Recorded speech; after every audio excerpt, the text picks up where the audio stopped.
Olá, turminha do sexto ano, tudo bem com vocês? Bom, hoje a gente vai dar início ao nosso livro 2, tá bom? Começaremos a falar sobre Grécia. Tia, eu já ouvi falar desse nome. Sim, existe um país atualmente que se chama Grécia. E parte dessa Grécia antiga, que é o que a gente vai estudar agora, se desenvolveu nesse mesmo território onde hoje existe um país chamado Grécia, mas ele se expandiu por além desse território que hoje tem esse país chamado Grécia, né? E é isso que nós vamos estudar hoje.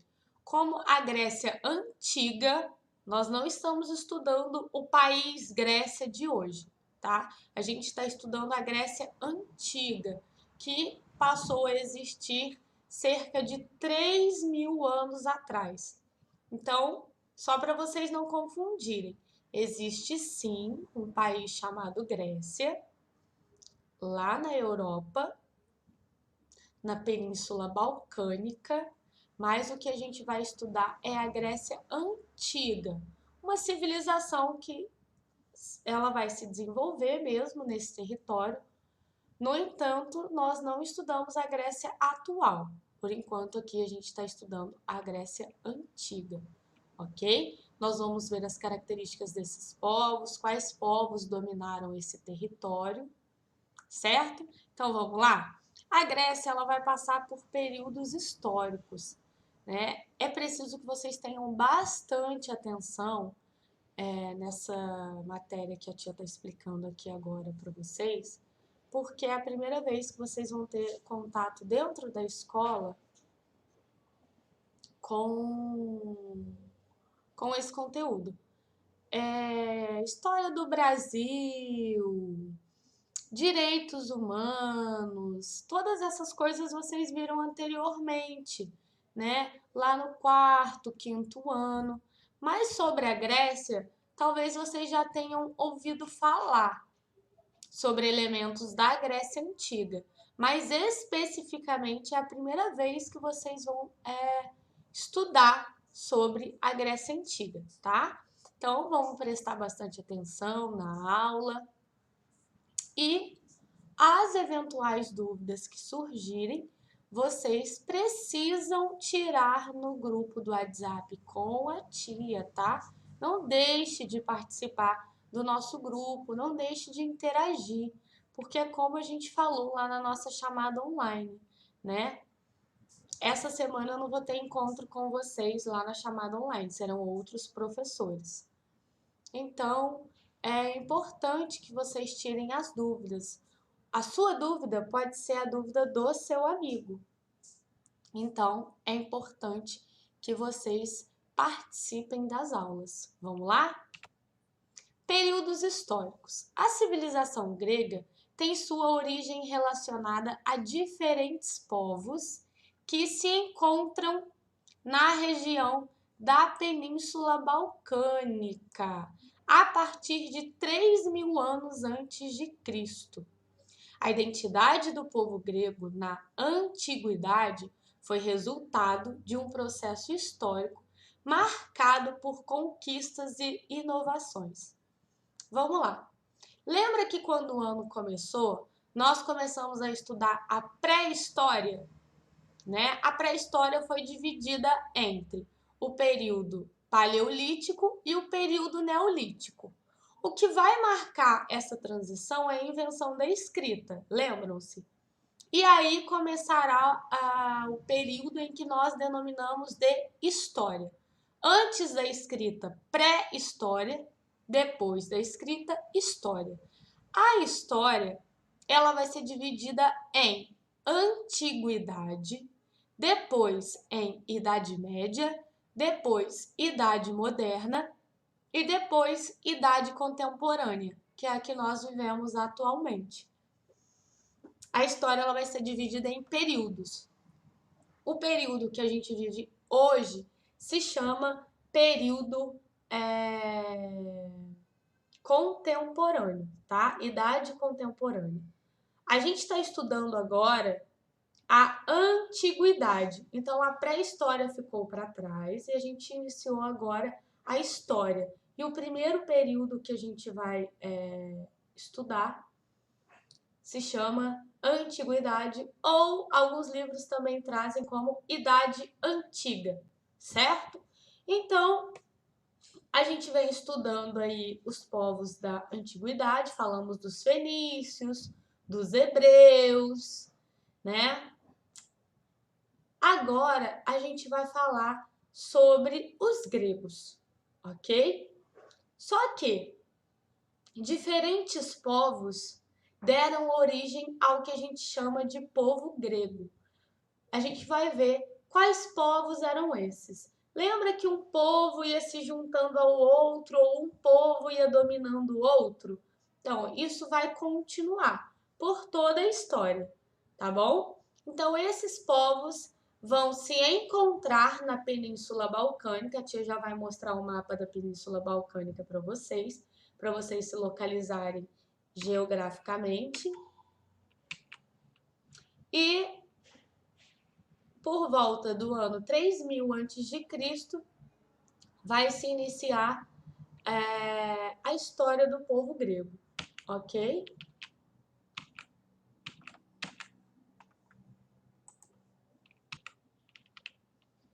Então vamos lá. Aqui é a Península Balcânica, onde é localizada a antiga Grécia. Lembra que a tia falou para vocês do país que atualmente se chama Grécia? Então, ele se dá aqui mesmo nessa região, ó. Mas antigamente a Grécia ela se expandiu. O povo grego, a Grécia Antiga, ela vai se expandir por territórios além, tá? Então, ela vai existir aqui nesse local onde nós chamamos de Península Balcânica, certo? Formação do mundo grego. Vamos abrir lá na nossa página 155 do nosso livro. Na página 155 do nosso livro, ele vai mostrar para a gente um mapa parecido aí, né, com esse mapa que a tia mostrou para vocês aqui, da Península Balcânica. Ele vai trazer também aí essa localização geográfica, só que ele vai especificar para vocês onde cada povo se concentrava. Então, vamos lá. Entre os anos 3000 e 1200 a.C., vamos lembrar que antes de Cristo é como se o tempo corresse, né? É como se houvesse uma contagem regressiva. Houve a formação dos primeiros grupos sociais reunidos em grupos urbanos primitivos. Esses núcleos estavam localizados principalmente na ilha de Creta, no mar Mediterrâneo. A ilha de Creta é essa ilha aqui, ó. Certo? Então, os primeiros núcleos urbanos são núcleos que se assemelham a cidades, tá? Só que para o período, porque a gente está falando aí de cerca de 3000 anos atrás, em relação a Cristo. E nós estamos a 2000 anos depois de Cristo. Então, faz bastante tempo, né? Vamos lá. Quais são os povos que vão aí dominar essa região? Os aqueus, os jônios e os eólios. Vocês podem observar aí no mapa da página 155 que onde está a rosinha são os jônios, onde está verde são os eólios, onde está laranja são os dórios, daqui a pouco a tia vai falar sobre os dórios, e onde está em laranja são os acádios, tá? Um povo vai dominando o outro e a tia vai explicar devagar para que vocês entendam. Vamos lá. Povos indo-europeus se dirigiram para a Península Balcânica, que é aquele local que a tia mostrou no mapa anterior, e é também esse mapa que está aí na página 155 do livro de vocês. Os primeiros a chegar foram os aqueus. Depois eles foram seguidos pelos jônios e pelos eólios. Os aqueus fundaram cidades como Micenas e Tirinto. Esses são os nomes das cidades que foram criadas pelos aqueus, certo?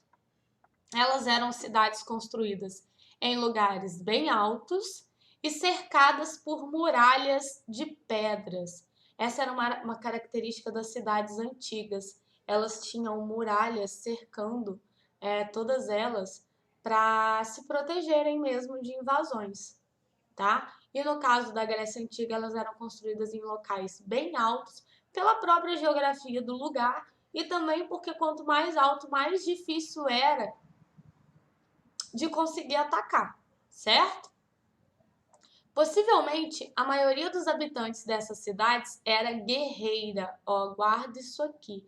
O povo grego era um povo bastante guerreiro, tá? Participavam de muitas lutas. E apenas a população mais pobre dedicava-se à agricultura, certo? Os mais ricos, eles se dedicavam à guerra. E a população mais pobre, à agricultura. Em torno de 1450 a.C., a civilização cretense, que é essa civilização que vivia aqui na ilha de Creta, foi invadida. Foi conquistada pelos aqueus. Os aqueus, que já haviam construído essas cidades aqui, Micenas e Tirinto, e que eram um povo guerreiro, dominou a população que vivia ali na ilha de Creta, certo? A união dos elementos, a união das tradições cretenses com as tradições dos aqueus deu origem ao que chamamos de civilização micênica. A civilização micênica, ela influenciou muito as demais civilizações, inclusive nós. Nós herdamos muitas coisas dos gregos, inclusive a filosofia, que nós estudamos juntos. A filosofia, ela tem origem na Grécia, certo? E os jônios fundaram a cidade de Atenas. Por acaso, a Grécia atual, a capital do país que hoje se chama Grécia é Atenas. É essa mesma cidade aqui. Se um dia vocês forem à Grécia, vão visitar Atenas e vão ver várias ruínas desse período aqui. Eles ainda conservam bastante vestígios históricos dessas civilizações, principalmente ligado à arquitetura. Então a cidade tem bastante coisa dessa época ainda. Aqui são as ruínas de Micenas, que foi uma das cidades que os aqueus construíram. Vocês estão observando? Ó, que ela é toda cercada por muralhas para tentar se proteger das invasões. Continuando falando aí dos aqueus, dos jônios e dos eólios, que foram povos que migraram aí para a Península Balcânica e deram origem ao povo grego, a civilização micênica influenciou muitos aspectos políticos, econômicos, sociais e culturais da Grécia Antiga. A expansão dos aqueus foi registrada na lendária Guerra de Troia. Eu não sei se vocês já ouviram falar dessa guerra. Tem um filme até bastante famoso sobre a Guerra de Troia, tá? Se vocês forem assistir esse filme, vocês precisam pedir autorização para a mãe e para o pai de vocês e, se possível, que eles assistam junto com vocês, tá bom? É um filme bem legal e vai contar bastante aí sobre as guerras que existiam do povo grego, que eles brigavam um contra o outro e a tia vai explicar por quê. Então vamos lá. A civilização micênica foi profundamente transformada pela violenta invasão dos dórios. Ó, a gente estava falando dos aqueus, dos jônios e dos eólios. Agora nós vamos falar dos dórios. Os dórios dominaram essa civilização micênica, certo? Porque eles também eram guerreiros e se caracterizavam pelo conhecimento técnico superior e utilização do ferro. Vamos lembrar que nessa época as guerras eram feitas com espadas de ferro, com ferramentas, armas que se baseavam aí no ferro como o seu sua matéria-prima, mas não existia arma de fogo, tá, gente? Revólver nessa época não existia. As guerras eram com espadas, escudos, tá bom? Eles fundaram a cidade de Esparta.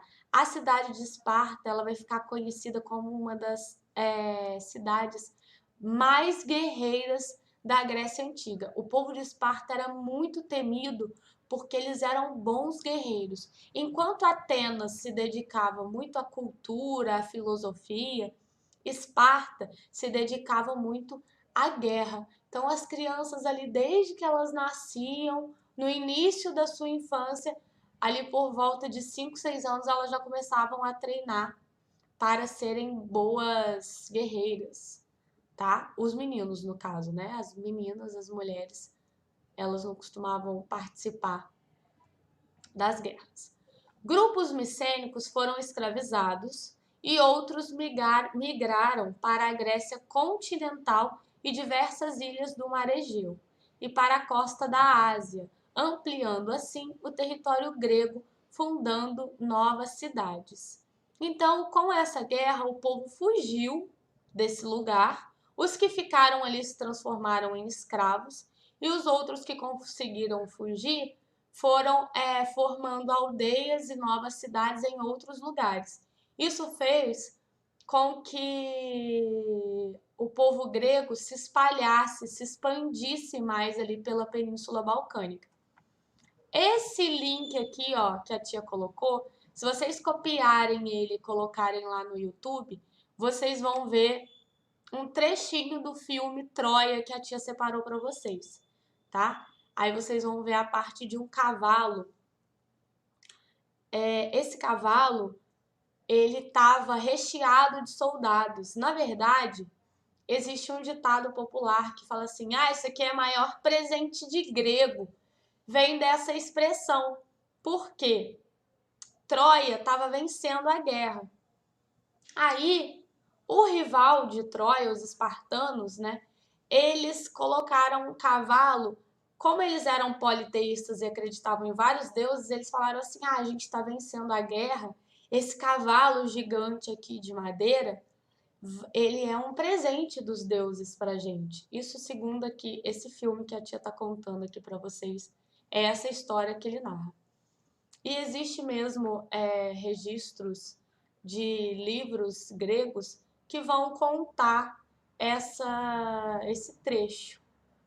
Eles não são muito conclusivos quanto ao período em que isso aconteceu, mas existem relatos que essa guerra realmente aconteceu. Aí eles deixam lá esse cavalo. Os troianos acham que foi um presente dos deuses, mas na verdade não. Esparta calculou essa estratégia na cabeça deles, falou assim, eles vão achar que são presentes dos deuses e vai colocar para dentro da muralha de Troia. Quando a gente conseguir entrar na muralha de Troia, a gente vai conseguir dominar a cidade e vai conseguir dominar Troia. E foi realmente isso que aconteceu. Por isso que quando a gente ouve esse ditado, né, presente de grego, eles estão se referindo aí a esse cavalo mesmo de Troia, que fez com que Troia perdesse uma guerra que estava basicamente ganha.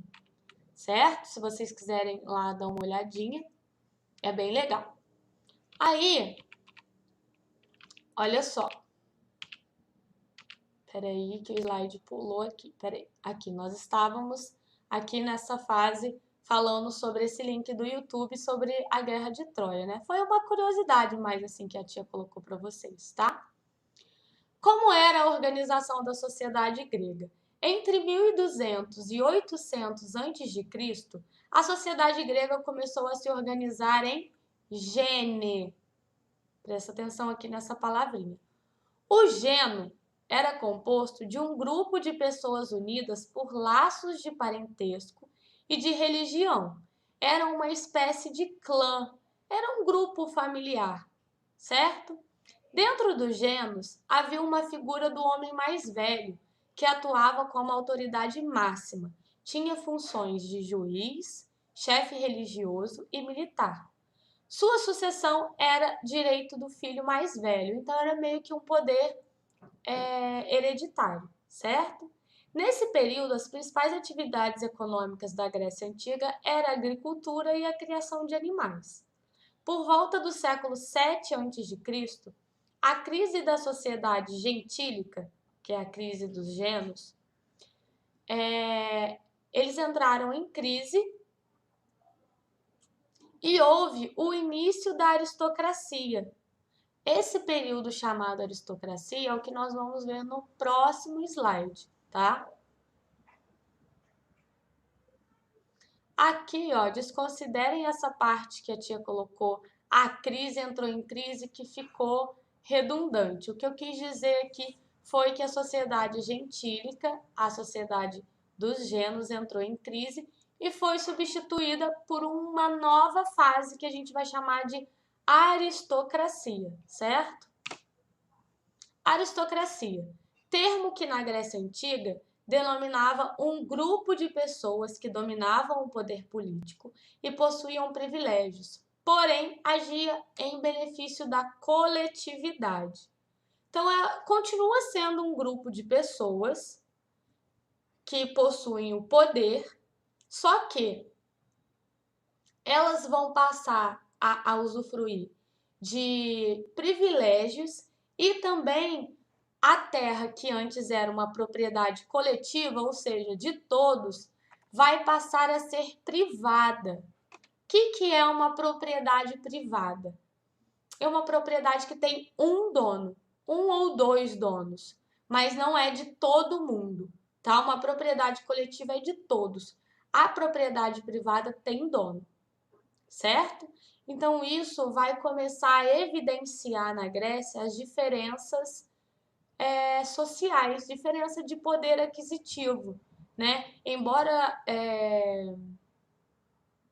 essa figura do dinheiro ela já existisse da moeda aqui nesse período, mas a terra era um bem muito valioso. Então, a terra passar a ser privada vai começar a evidenciar essas diferenças sociais, certo? E aí também vai evidenciar a existência da escravidão. Nós, seres humanos, homens, sempre a gente praticou a escravização de um outro ser humano, de um outro homem. Quando a tia fala homem é porque a gente está se referindo ao gênero masculino e feminino, tá? Só que essa forma de escravização do mundo antigo, ela era bem diferente da escravização que a gente conhece, que existiu aqui no Brasil, da população negra, tá? Antigamente, a escravização ela não tinha nada a ver com ser branco, ou ser negro, ou ser pardo. Ela não tinha nada a ver com isso. Existiam três principais formas de se tornar escravo. Primeira forma, se você fosse prisioneiro de guerra. Lembra que a tia citou lá atrás que a civilização cretense foi dominada pelos dórios? Então, os cretenses viraram escravos dos dórios, porque viraram prisioneiros de guerra. Imaginem que nós, do 6º ano, entramos em guerra com o 7º ano e nós vencemos. O 7º ano passará a ser nosso escravo, tá? E a escravidão, a escravização, na verdade, o termo correto, aí na antiguidade, ela não tinha a ver com cor, como a tia falou, e também ela não tinha essa característica de mercadoria, sabe? Como se aquele escravo não fosse absolutamente nada, né? Como os escravos negros da Idade Moderna foram tratados. Não tinha a ver com isso, tá, gente? Essa escravização do povo negro, ela foi bem diferente dessa que a gente está falando da antiguidade. Então, para você se tornar um escravo, era se você fosse um prisioneiro de guerra, se você tivesse cometido um crime, ou se você tivesse adquirido uma dívida tão grande e não tivesse conseguido pagar. Se você fosse um devedor e não conseguisse pagar a sua dívida, você poderia se transformar em um escravo, tá? Então, a escravização do mundo antigo, da antiguidade, ela vai se dar por esses motivos aqui. Não tem nada a ver com cor da pele, ok? As cidades gregas, elas eram chamadas de polis. Era assim que os gregos chamavam as cidades, tá? Polis. E eles também se organizavam em cidades-estados, não era um império unificado, tá? Cada cidade-estado, vamos lembrar aqui de novo que é cidade-estado, cada cidade-estado tinha a sua independência, né? Possuíam sua forma de governo próprio, sua moeda própria, seu exército próprio, seus próprios impostos e sua organização social. Tia, mas se eles se organizavam em cidades-estados e cada cidade-estado, Esparta, Atenas, se cada uma delas tinha o seu próprio governo, a sua própria moeda, o seu próprio exército, o que é que unia esse povo que eles passaram a ser chamados, então, de povo grego, e esse local passou a ser chamado de Grécia Antiga?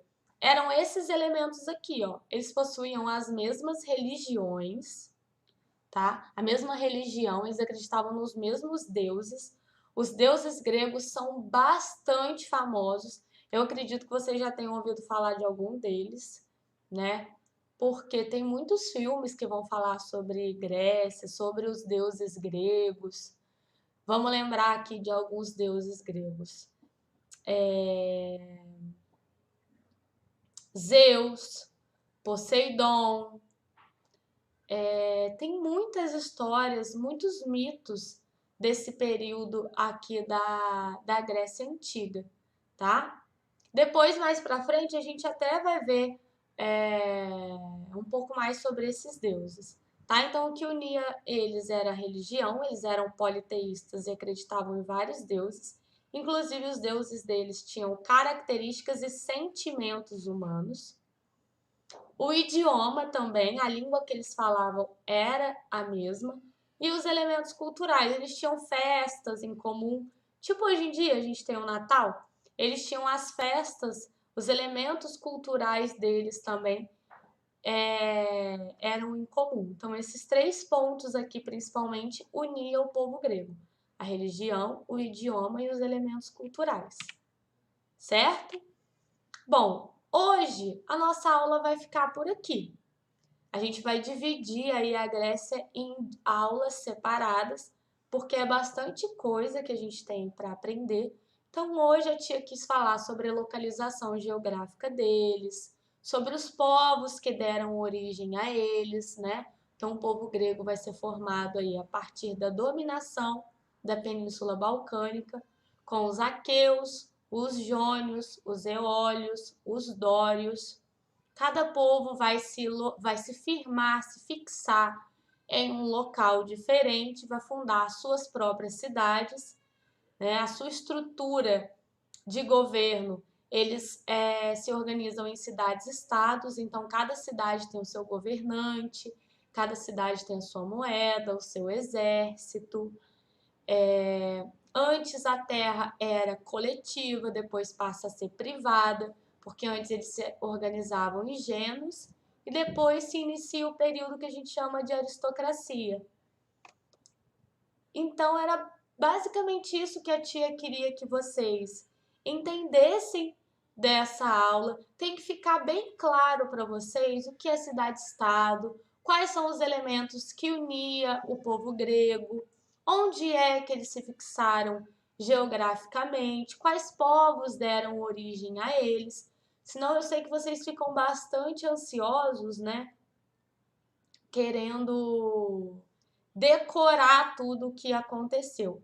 E não é para decorar, é para entender, porque uma coisa vai dar seguimento à outra.